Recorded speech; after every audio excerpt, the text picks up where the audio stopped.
రాయలసీమకు ఎంతో అవసరమైన ప్రాజెక్ట్ అధ్యక్ష రాయలసీమ లిఫ్ట్ ఇరిగేషన్ మొదటి నుంచి కూడా దానికి ఇంతకు ముందు కంబైన్డ్ స్టేట్ గా ఉన్నప్పుడు తెలంగాణ గవర్నమెంట్ శ్రీశైలం ప్రాజెక్టు నుంచి 800 అడుగుల లోపలే రెండు రకాలుగా రెండు స్కీమ్ల ద్వారా వాళ్ళు తీసుకోవడం జరిగింది.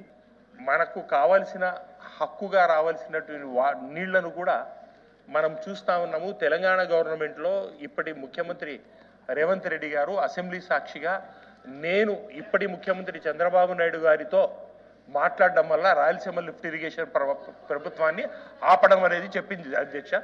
దానివల్ల రాయలసీమకు నష్టం జరుగుతోంది అధ్యక్ష. రాయలసీమ వాసి అయినటువంటి ఇప్పటి ముఖ్యమంత్రి చంద్రబాబు నాయుడు గారు ఈ రోజు రాయలసీమ వాళ్లకు ఏమని సమాధానం చెప్తారు? నేను మాట్లాడడం వల్ల వచ్చేనే అడుగుతున్నాను అధ్యక్ష. రాయలసీమకు రావాల్సిన హక్కుగా రావాల్సిన వాటర్ను మీరు తెలంగాణ గవర్నమెంట్తో మీరు మీ అవసరాల కోసము మీ దానికోసం మీరు తెలంగాణ గవర్నమెంట్తో లాలుచిపడి ఆపడం అనేది న్యాయమా కాదా? తెలంగాణ గవర్నమెంట్ క్లియర్గా చెప్పడం అనేది జరిగిందా లేదా? అక్కడి ముఖ్యమంత్రి గారు క్లియర్గా చెప్పడం జరిగిందా లేదా? రాయలసీమను మీరు ఏకంగా చేయడం, మీరు రాయలసీమ వాసిగా ఉండి ఎంతవరకు ధర్మము? ఈ ప్రాజెక్టును నిలబెడతా ఉన్నారు. మీరు ఈ ప్రాజెక్టును ఎన్ని రోజుల లోపల మీరు కంప్లీట్ చేస్తారు? దీని నిధులు ఏ రకంగా చేస్తారు? నేషనల్ ఎన్జిటిలో ఉంది, ఇది నేషనల్ గ్రాంట్.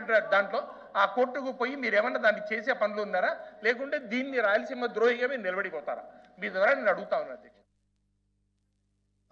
రాయలసీమ ప్రాంతానికి నెల్లూరు జిల్లాలకు సంబంధించినటువంటి రైతులకు సంబంధించినటువంటి సాగునీరు కానీ తాగునీటికి సంబంధించినటువంటి చాలా ముఖ్యమైనటువంటి ప్రాజెక్ట్ అది.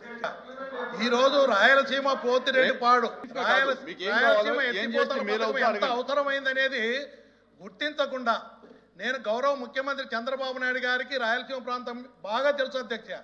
కరువులో ఉన్నప్పుడు తాగేదానికి కూడా నీళ్లు లేక, అదేవిధంగా కడప జిల్లాలో కానీ రాయలసీమ ప్రాంతంలో చీనా చెట్లు నిమ్మ చెట్లు ఎండిపోయి ట్యాంకర్లతో నీళ్లు పోసుకొని కాపాడలేక ఆత్మహత్యలు చేసుకొని 1000 అడుగులు 1200 అడుగులు బోర్లు వేసుకొని ఇబ్బంది పడే పరిస్థితులు చూసాం అధ్యక్ష.